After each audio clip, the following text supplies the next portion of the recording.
What's going on, my movie people? Thanks so much for clicking on today's video. I just got back from watching If. Let's get right into this. This will be a no spoiler review.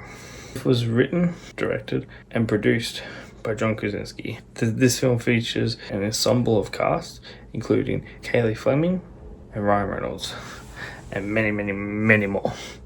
Just look at this list. It was released on May 16th, 2024, and unfortunately we're just over a month and a bit. On the 28th of this week, it will be dropping on streaming services. I think it's a bit sad.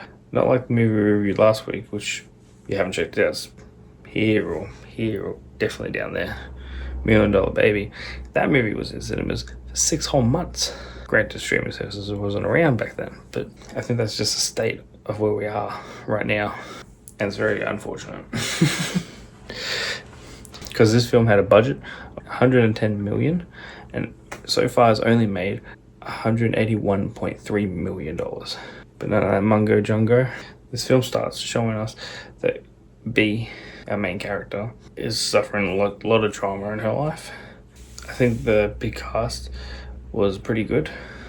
This movie hits a high in the halfway point when we finally get to the retirement village of imaginary friends, and that whole little bit that we spent in there was probably, to me, the high point. I think one of the down points was not seeing the relationship build between our main character B and her father, John Krasinski. In the hospital, he kind of kept playing a very comedic role in the film, and I kind of wish he didn't. I thought it was a bit silly.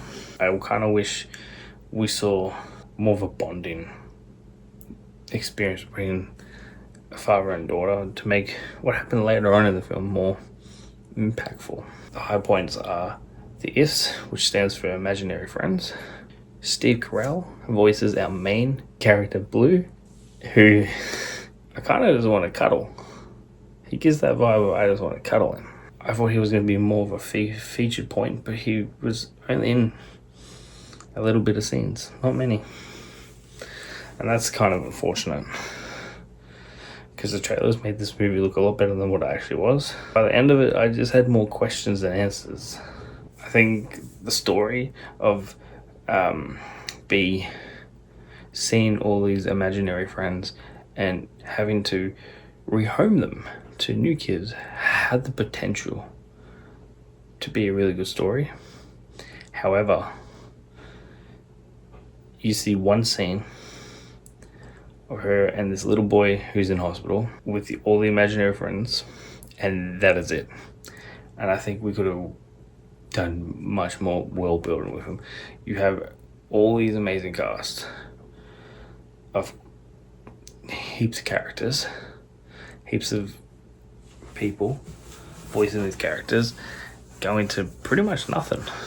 You even had apparently Brad Pitt playing an imaginary friend who doesn't talk. That was kind of weird. Funny, but weird. Fun fact though, Vince Vaughn did voice a character, but he got cut in the last minute before this movie was released for unknown reasons. There was, however, some really touching moments of some of the adults who when they were kids had these imaginary friends, remembering them. And there's a bit of a montage at the end of all of our imaginary friends going back to their kid as an adult, and it was kind of cute, a little bit emotional. Didn't make me cry or anything, but pretty emotional. With that said, this movie is coming out, like I said before, this movie is dropping on streaming services worldwide on the 28th of this month.